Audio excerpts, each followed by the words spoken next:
Muy buenas noches, estimados todos. En esta ya el último programa de Entre Ceja y Ceja televisivo, casi por 3 años lo iniciamos en las redes sociales del diario Crítica, luego la versión que hicimos con el amigo Dustin Guerra de La Otra Verdad, y en este nuevo segmento, pero creo que como todo ciclo ya tiene su final. Y después de 3 años de estar defendiendo la inocencia y el debido proceso en favor de Ricardo Martinelli, su postulación como candidato presidencial y sobre todo la recta final que fue defender la legítima aspiración de José Raúl Mulino para que pudiera correr como presidente de la República, creo que fuimos un grano de arena en esa larga lucha democrática para lograr que se respetaran las voluntad popular el 5 de mayo. Quedan cosas pendientes y creo que por ahí vendrán nuevos proyectos. Tenemos que hablar con el gran metelemente Bianchini para ver qué nos inventa nuevo, pero ya este es el último programa y quiero despedirme haciéndolo con un reconocimiento a todas y cada una de las personas que desde aquí me apoyaron: Juan Carlos Pino, Bianchini, Aldair, los camarógrafos, Binda y toda una serie de personas que de verdad que me enseñaron el oficio de hablar en una cámara, que no es nada fácil, y sobre todo tratar de llevarle a la política, como siempre lo he dicho, de una forma lúdica, entretenida, de una forma decente y docente, en donde fueran partícipes de la política del día a día y que la distinguieran claramente de la politiquería que tanto daño han hecho a nuestro país. Así que dicho eso, entramos a analizar el tema político ya la última semana. En una semana tomará posesión José Raúl Mulino y se acabará el gobierno nefasto, indolente, incapaz de Nito Cortizo. Un gobierno que desde sus inicios se mostró dado a echarle la culpa a la anterior administración en el tema monetario y fiscal, y recibía grandes préstamos de los prestamistas de Nueva York, y a los 6 meses ya tenía sus primeras protestas. Me permito recordarles, cuando el tema de la reforma constitucional, la gente ya salió a protestar, ya había un disgusto social en torno a la gestión del presidente Cortizo, que nunca entendió la velocidad que debía darle a su gestión para lograr hacer un gobierno que fortaleciera la democracia, pero sobre todo las reivindicaciones, la reactivación económica tan necesaria que se hacía en ese momento y que luego de la pandemia fue la perfecta excusa para no hacer nada y robarlo todo. Así de sencillo fue, resumidas cuentas, estos 2 años de pandemia que sufrimos. Luego de ello, la falta del diálogo social, el alza del combustible, más corrupción, y hicieron que las protestas la gente saliera a protestar y se dieran esas protestas del año 2022. A posteriori de ello,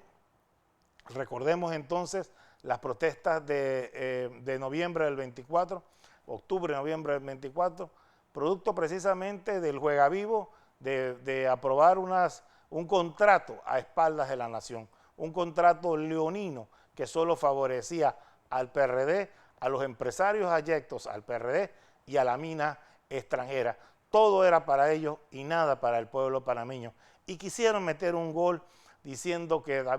con eso se iba a ayudar a los jubilados del Seguro Social. Eso quedó claramente demostrado, no iba a servir para ese apoyo en las pensiones, como se prometía en ese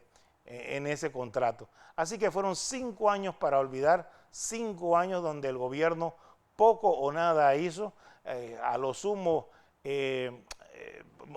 monumentos que hacían del pasado glorioso, etcétera, etcétera, pero hacia el futuro, hacia el presente, muy poco se hizo, y va a ser un gobierno recordado como efectivamente lo marcaron las encuestas. 92% de la población detesta o no quiere saber nada del señor Nito Cortizo. Y un 5% solamente votó por el candidato oficialista, el señor Carrizo. Así que ya olvidándonos de esa etapa tan negra, tan nefasta que tuvimos con el gobierno del PRD, se avecina el próximo lunes la toma de posesión de José Raúl Mulino. Todo apunta que su mayor reto será la reactivación económica. Y la reactivación económica pasa por simbología. Y la simbología más manifiesta que yo creo que puede mandarle al país es el inicio de la construcción del tren David-Panamá, Panamá-David. Y esto debe hacerse rápida y urgentemente. Si no se logra proyectar a través de un programa económico que lo ampare, así sea el que sea, y dé esa esperanza al pueblo panameño, yo veo muy duro que el gobierno de José Raúl Mulino pueda despegar la ilusión de los panameños. Por eso la necesidad de que ese proyecto arranque lo más antes posible, y por ello ha nombrado a un trío, al señor Farut, al señor Roy, para que acompañen ese proyecto e inicie con pie fuerte y termine efectivamente en una contratación pública que construya ese tramo que tanto se necesita y sus ramales, porque no es una sola cosa de venir de David Panamá o de Panamá David, sino que pueda ir de David Bocas del Toro, David Santiago, David Azuero, David Penonomé y llegar hasta Darién, por ejemplo. Ese sería verdaderamente el estimado, el gol que debemos tener para producir esa reactivación económica que se debe mover también en otros frentes, porque realmente, si lo vemos bien, usted se da cuenta que el panameño no quiere gastar sus pocos reales que tiene en el bolsillo y el inversionista o el empresario no quiere invertir sus otros pocos reales que tiene porque no tiene confianza del futuro. Por lo tanto, este es el momento adecuado de que un nuevo gobierno, a través de su ministro de Economía y Finanzas, a través de su ministro de Comercio, muestren evidencia de que sí hay esperanza, de que sí hay chenchen en el bolsillo, de que sí va a haber una reactivación económica para que todos puedan entonces empezar a hacer esta maquinaria tan necesaria, estos ciclos económicos tan necesarios y para que los panameños podamos retomar nuevamente un sitial dentro de un caudal económico que podamos tener para poder ofertar o demandar nuestros productos y que también se promueva la exportación de los mismos hacia otros mercados. Ese es para mí el reto principal, pero con él también, porque aquí no se puede solamente caminar o masticar chicle, no, se tiene que hacer un hombre orquesta, y en el hombre orquesta está el secretario de Metas y ministro del canal, el señor Icaza, que tiene que ver el tema del agua, igual que el director del IDAN,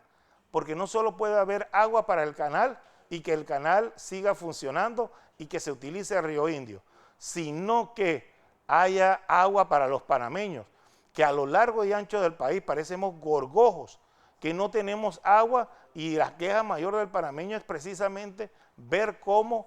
hay agua para el canal, pero no agua para los ciudadanos. Y yo creo que eso es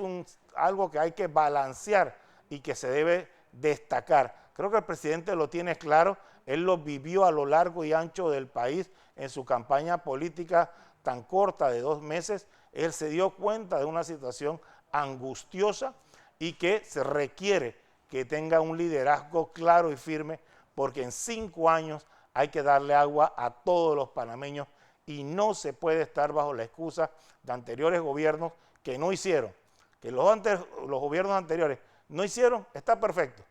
que lo que vale y sobra es que el gobierno, los funcionarios se comprometan a hacer a favor del gobierno,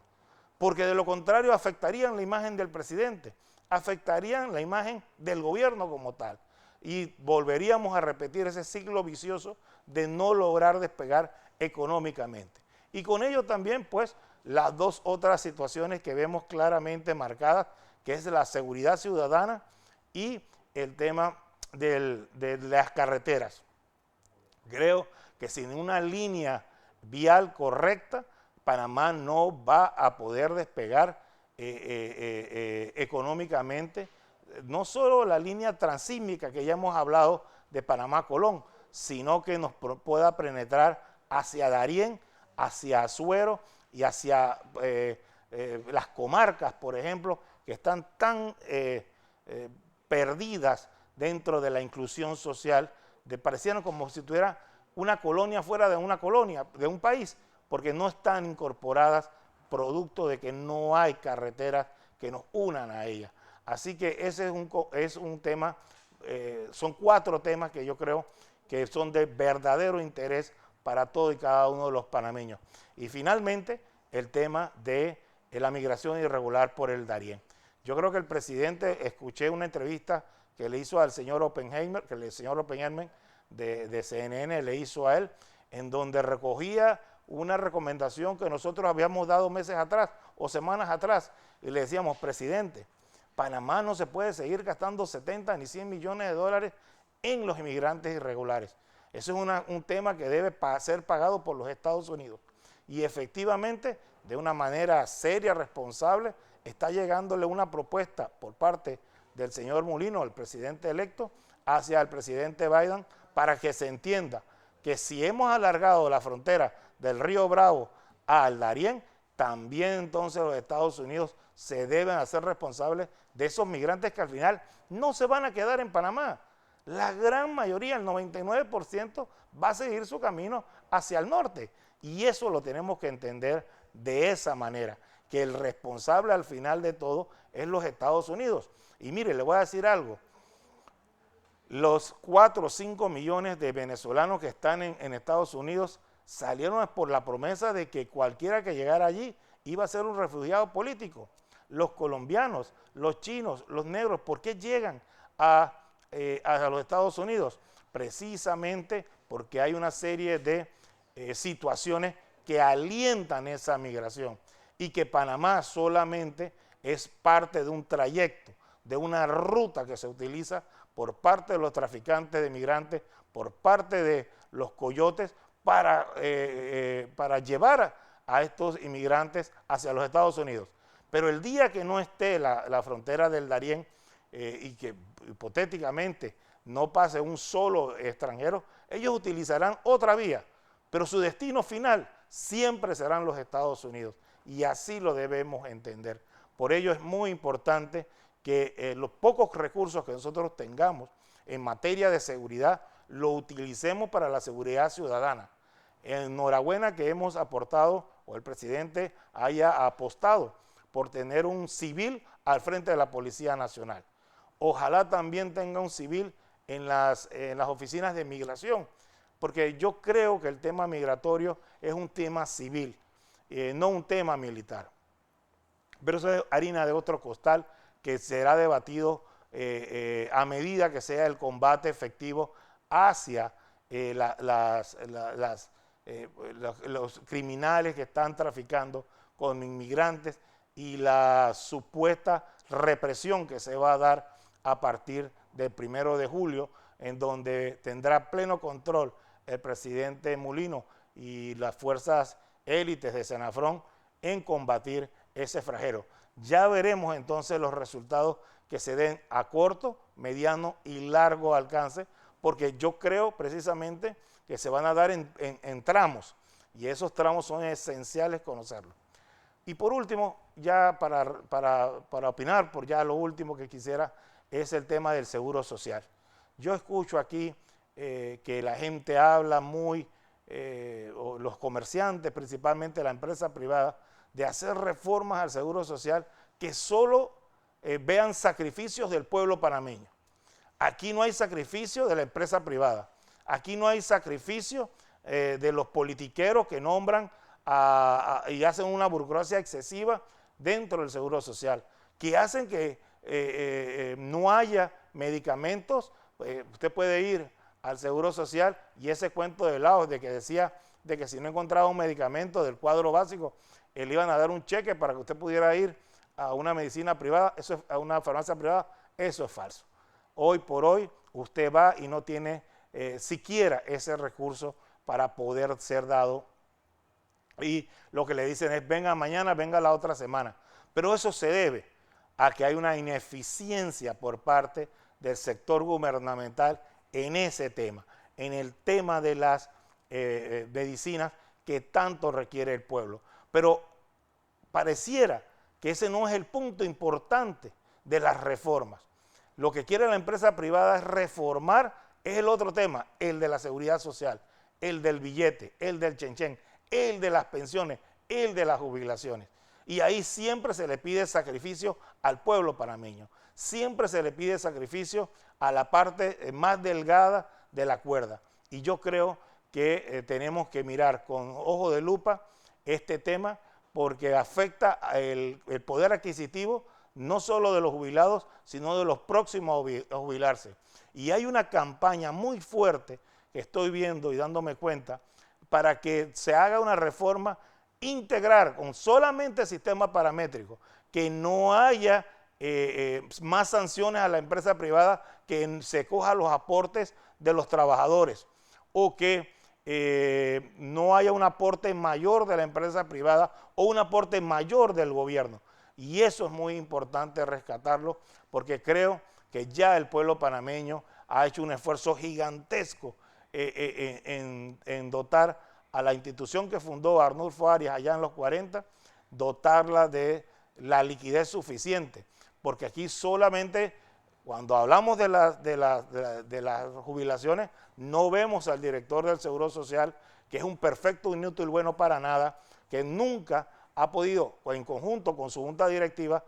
hacer un proyecto en donde se limpie a todos esos funcionarios botellas que hay y sobran dentro de la caja de Seguro Social. La corrupción y la corruptela de las licitaciones, que son falsas licitaciones diseñadas para una o dos empresas y que no favorecen en nada las arcas del Estado. Y yo creo que también ese es otro tema que habrá que tocar. Cómo invertir los dineros de la Caja de Seguro Social para que sean más rentables y de manera más segura. Porque no puede ser que depositándolo en las arcas del Banco Nacional de Panamá sea la única forma de que el dinero del Seguro Social se permita estar entonces en una situación que impacte hacia los jubilados y los pensionados. Y mezquina ha sido la actuación de la empresa privada en el último proyecto de ley que gravaba a los licores, a la cerveza. Yo creo que en nada bueno es el alcohol para no ser grabado y que esos impuestos con que son grabados sean puestos a disposición de un sector de nosotros, de los panameños, que fue la que libró 1000 batallas para que tuviéramos una democracia hoy, para que tuviéramos una soberanía hoy y que lamentablemente sus jubilaciones no suben de 300, 400 dólares, que es la gran cantidad de personas. Y yo creo que debemos ser justos, yo creo que habrá que volver a un sistema, así sea solidario o cuentas individuales, pero un sistema que realmente no sea la curita que nos hizo Martín Torrijos en el 2005, sino que realmente cumpla con los objetivos de una reforma integral de la seguridad que garantice como mínimo unos 30 o 50 años más de liquidez de las cuentas de los jubilados que permitan jubilarse nosotros que venimos detrás y los jóvenes que vienen con otro sistema distinto a los de nosotros. Así que creo que en líneas generales eso es el reto grande del gobierno, que haya un director general, que creo que ya el viernes pasado fue la última oportunidad para presentar sus papeles, y que el presidente Raúl Mulino pueda escoger de una terna, de una junta directiva válida, un director que liderice a esa gran cantidad de servidores públicos dentro del Seguro Social que han demostrado tener capacidad, mas no han podido tener un liderazgo genuino de parte de ese director por 5 años igualmente ha sido una gestión perdida, una gestión desastrosa, que realmente ni siquiera en la pandemia lograron cumplir con el cometido de darle salud a todos los panameños por igual. Así que buenas noches a todos ustedes, nos volveremos a ver pronto y un abrazo cariñoso. Se les quiere mucho.